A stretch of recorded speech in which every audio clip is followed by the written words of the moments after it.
तो लोगों में जो गलतफहमी हो गई है, पहली बात तो जो मज़ार पे जाते हैं, क्या उन्हें पता है कि मज़ार के अंदर किसका कब्र है? आदमी था कि कुत्ता था? इसका नमस्कार, सत्य श्यामला न्यूज़ चैनल में आपका स्वागत है। आज सनातन धर्म के बारे में चर्चा करने के लिए हमारे साथ हैं राकेश दत्त मिश्रा जी। इनका अपना दिव्य रश्मि नाम का एक धार्मिक मैगजीन भी प्रकाशित होती है। सत्य श्यामला न्यूज़ चैनल में आपका स्वागत। धन्यवाद आपका श्यामल जी, और आपके सभी दर्शकों को नमस्कार। सर, ये आए दिन चर्चा होती है कि हिंदू धर्म है। क्या हिंदू धर्म है या सनातन धर्म है? धर्म तो पूरे विश्व में एक ही है, वो सनातन धर्म है। और बाकी जितने भी मजहब को, पंथ को, रिलीजन को अगर कोई धर्म कहता है तो निहायत ही मूर्ख व्यक्ति है, क्योंकि वो धर्म नहीं हो सकता। धर्म का मतलब होता है जिसको धारण किया जा सके, वो धर्म है। तो ये फिर हिंदू धर्म का चर्चा कहाँ से आया? ये हिंदू शब्द क्या है? हिंदू पे हिंदू कोई नया शब्द नहीं है, समझें। कई जगह प्रसंग आया है, हीनम च दुष्यते इति हिंदू, जिसके अंदर से बुराइयों का जो त्याग करता है वही हिंदू है। और एकमात्र सनातन धर्म ही ऐसा धर्म है जो सिर्फ मनुष्यों की बात ही नहीं करता, प्रकृति की बात करता है, पेड़ पौधों की बात करता है, जीव जंतुओं की बात करता है। केवल सनातन धर्म ही एक ऐसा है जो सिर्फ अपने कल्याण की बात नहीं करता है। हम लोग प्रत्येक मंदिर में जब भी कोई पूजा होती है तो हम लोग कहते हैं विश्व का कल्याण हो, प्राणियों में सद्भावना हो। हम लोग नहीं कहते कि हिंदुओं का कल्याण हो, हिंदुओं में सद्भावना हो। संपूर्ण विश्व की चराचर जगत की बात अगर हम लोग करते हैं तो सिर्फ ये सनातन धर्म है, क्योंकि हम लोग पूरे विश्व को अपना मानते हैं। वसुधैव कुटुंबकम की भावना रखते हैं। हमारे यहाँ द्वेष नहीं है, किसी के साथ विद्वेष नहीं किया जाता है। जबकि बाकी सभी पंथों में और मजहबों में लिखा गया है, उनके धर्म ग्रंथों में, कि अगर इस धर्म को जो न माने उसको मार देना चाहिए। तो मारना काटने की परंपरा जो है वो विधर्मियों में है, सनातन धर्मावलंबियों में नहीं है। सनातन धर्म की जो धार्मिक पुस्तकें हैं उसमें कहीं पे हिंदू शब्द का चर्चा नहीं आता है। और कुछ लोग ये कहते हैं कि जो अफ़गानी लोग सिंधु नदी के किनारे जो बसा हुआ क्षेत्रफल था उस पर आक्रमण करने के लिए जो लोग आए थे वो सिंधु को हिंदू कहते हैं। इसमें कितनी सच्चाई है? अफ़गान भी तो भारत में था, तो अफ़गानी कहाँ से आएंगे? वो तो भारत में थे। हाँ, हुनुओं का आक्रमण होता था भारत में, और ऐसा नहीं है कि लोग स को ह कहेंगे। सिंधु नदी के किनारे बसने के कारण, एक्चुअली सिंधु नदी का महत्व इसलिए भारत में है, सिंधु ही वैसी नदी है जिसके तीर पे हमारा पुराण लिखा गया, वेद लिखा गया, वो सिंधु नदी के किनारे ही था। और चूँकि आज के दिन में जो भी आप लोग बच्चों को पढ़ा रहे हैं, हम लोग जो बच्चों को पढ़ा रहे हैं, वो गलत और मनगढ़ंत इतिहास है जिसकी कहीं भी कोई सच्चाई नहीं है। भारत के लोगों को प्रताड़ित करने और नीचा दिखाने के लिए इतिहास का निर्माण किया गया। इसलिए इतिहास का निर्माण इस तरह का हुआ क्योंकि दुर्भाग्य की बात है कि भारत का 3 शिक्षा मंत्री बिल्कुल ही पढ़ा लिखा नहीं था और जाहिल था। मदरसे की संस्कृति को छोड़ के उसको किसी भी तरह की जानकारी नहीं थी, वैसा व्यक्ति शिक्षा मंत्री बन जाता है, तो ये दुर्भाग्य नहीं तो क्या है। भारत को जितना नुकसान मुसलमानों और अंग्रेज़ों ने नहीं पहुंचाया था, उससे ज़्यादा नुकसान 1947 के बाद के नेताओं ने पहुंचाया है। हमारी धर्म, हमारी संस्कृति को नष्ट किया है। शिक्षा से धर्म हट गया और सेकुलरिज्म की बात करता है, और सेकुलरिज्म सिर्फ हिंदुओं के लिए होता है।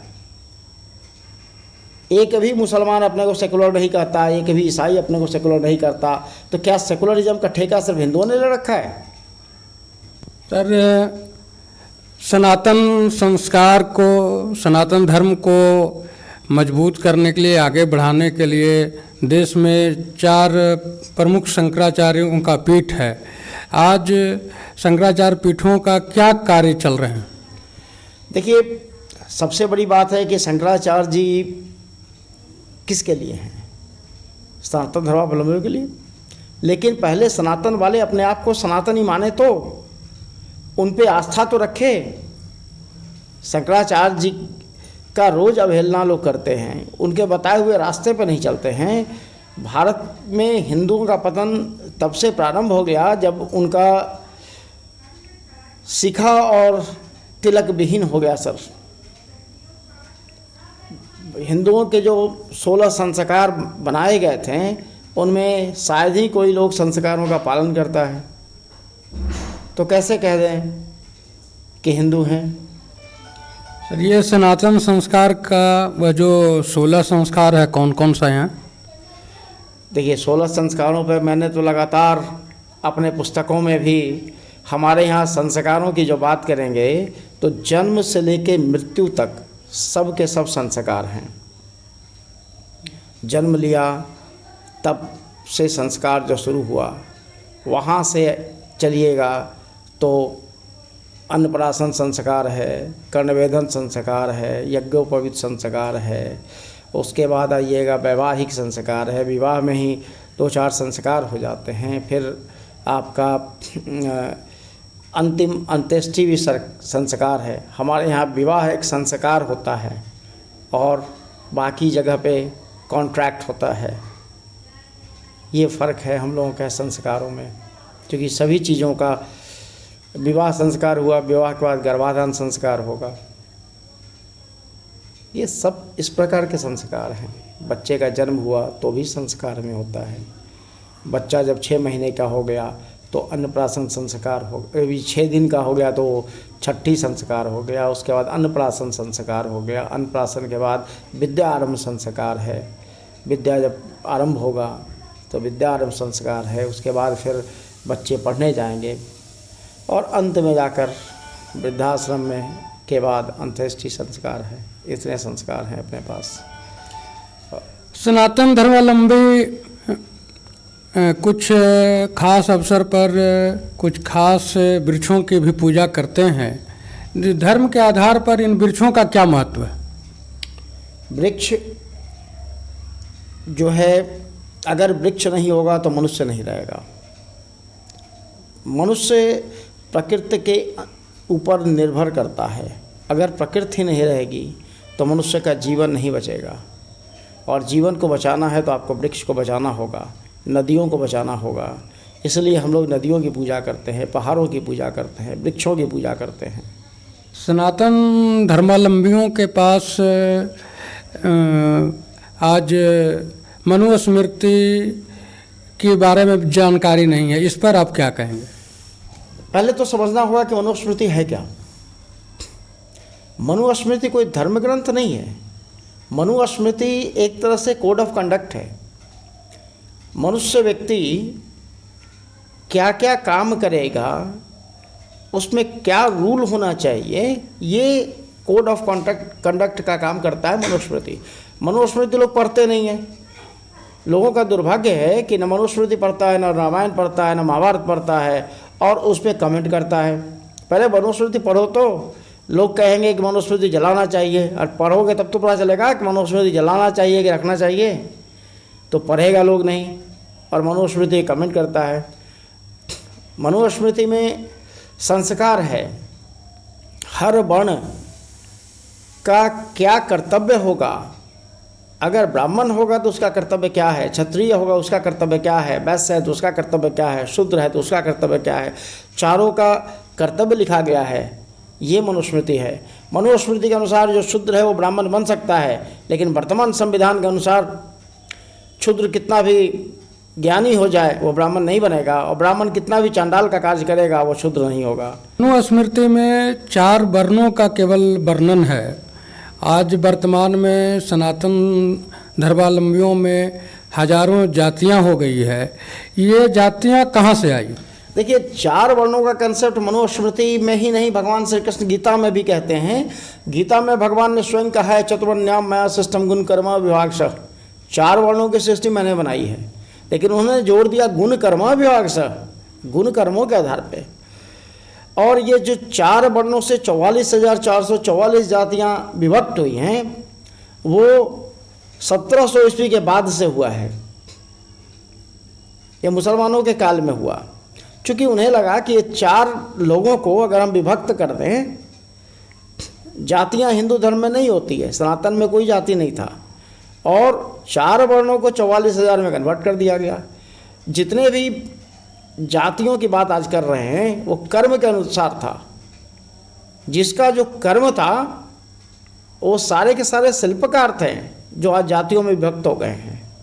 जो चर्मकार था उसको आज चमार आप कहने लगे हैं, जो लकड़ी का काम करता था उसको बढ़ई कहने लगे हैं। तो सब व्यावसायिक वर्ग था और उन सारे व्यवसाय को चौपट कर दिया गया। इसलिए चौपट किया गया अंग्रेज़ों और मुसलमानों ने, इसलिए हमारे लोगों को विभेद करवाया कि अगर इकट्ठे होंगे तो उन पे जीतना मुश्किल है। इसलिए उन लोगों को आपस में लड़ाया गया, तोड़ा गया।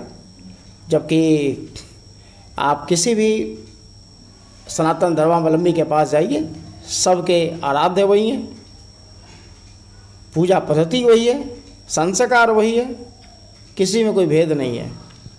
सनातन संस्कार में जो वैश्य का चर्चा है वही नीचे आकर के अलग अलग जातियों में विभक्त हो गए, ये आपका मानना है? जी बिल्कुल। जितने भी कर्म करने वाले लोग थे, जो व्यवसायी वर्ग थे, उन्हें आज के दिन में शूद्र कहा जाता है, जिसको शेड्यूल कास्ट कहते हैं। और शेड्यूल कास्ट के बारे में आश्चर्यजनक तथ्य ये है कि जो लोग शेड्यूल कास्ट की बात करते हैं तो ना शेड्यूल कास्ट वाले और ना नेताओं को जानकारी है कि शेड्यूल कास्ट बना कैसे। एक्चुअली जैसे हम लोग कोर्ट में जब प्रैक्टिस करते हैं तो कोर्ट में जब भी कोई डॉक्यूमेंट अटैच करते हैं तो एज पर लिस्टिंग लगाते हैं, जिसको शेड्यूल्ड कहा जाता है। इसी प्रकार की चीज़ें हुई थी। ये जो शेड्यूल का शुरुआत हुआ है वो अंग्रेज़ों ने प्रारंभ किया और वो आपके मंदिर को देख कर किया गया था। मंदिर के अंदर जो लोग दर्शन करने के इच्छुक होते थे उन पर टैक्स लगाया गया। जैसे मुसलमानों ने जजिया कर लगाया था, उसी प्रकार से अंग्रेज़ों ने टैक्स लगाया और टैक्स का रेशियो रखा कि जो अंदर जाकर विग्रह के पास दर्शन करेंगे उन्हें उस समय 10 रुपये का टैक्स देना होता था। दरवाजे पे करना है तो 5 रुपये, उसके बाहर 2 रुपये, और जिसके पास अंग्रेज़ों ने खुद लिखा है अपने गजट में, जिनके पास तलाशी में भी 2 रुपये नहीं मिलते थे उनकी एक सूची बनाई गई थी जिसको शेड्यूल कहते हैं। और उस समय तो सूची जो बनी थी वो एक आर्थिक आधार पर बनी थी, जो गरीब था उसकी सूची बनी थी। लेकिन दुष्ट नेताओं ने उस सूची का गलत इस्तेमाल करके उन्हें जातिगत आधार पर तोड़ने का प्रयास किया, जो कि देश और धर्म के लिए सबसे बड़ा खतरा साबित हुआ है। तो कल तक जो अंग्रेज़ों के समय में जो दर्शन करने का कर लग रहा था, टैक्स लग रहा था, वही आज रूपांतरित होकर के VIP दर्शन हो गए हैं मंदिरों में। हाँ, कह सकते हैं कि ऐसे आप इस तरह से भी मान सकते हैं कि वर्तमान में जितने भी राजनीतिज्ञ हैं या फिर अफसर लोग हैं वो कहीं ना कहीं उन्हीं अंग्रेज़ों के रूपांतरित लोग ही हैं, या यूँ कहें कि अंग्रेज़ों के दत्तक पुत्र हैं ये लोग, जिन्हें कि भारत से मतलब नहीं है, अंग्रेज़ी सत्ता से मतलब है। और कहीं भी आप जो भी आज भारत में स्थितियां देख रहे हैं उसके लिए अफसर ज़्यादा जिम्मेवार है, क्योंकि उनकी पृष्ठभूमि तो वही रहती है, अंग्रेज़ों के सिद्धांत से आते हैं, अंग्रेज़ों के पढ़ाई से आते हैं, वामपंथियों की विचारधारा से आते हैं। तो उन्हें भारत के प्रति आस्था नहीं रहती है, इसलिए ये हालत है। सर, सनातन धर्म के धार्मिक पुस्तकों में 33 कोटि के देवताओं का वर्णन है, जिसे आज लोग 33 करोड़ के नाम पर चर्चा करते हैं, उसको रूपांतरित कर दिए हैं। इस पर आप क्या कहेंगे? देखिए, अब दुर्भाग्य की बात है कि लोग संस्कृत नहीं पढ़ते हैं। अगर संस्कृत पढ़ते हैं तो ये भ्रांतियाँ नहीं होती। कोटि का मतलब प्रकार होता है, न कि करोड़। 33 तरह के देवी देवता हैं, वो तो फैक्ट है, आप देख लीजिए। जल के देवता, अग्नि के देवता, वायु के देवता, इस प्रकार के ये प्रकार हैं। देवता तो एक ही हैं, जो परम ब्रह्म हैं वो सिर्फ एक ही हैं। जैसे किसी भी देश में जो सर्वे सर्वा होता है, जैसे प्रधानमंत्री अगर सर्वे सर्वा है तो क्या सभी विभाग को खुद चलाता है?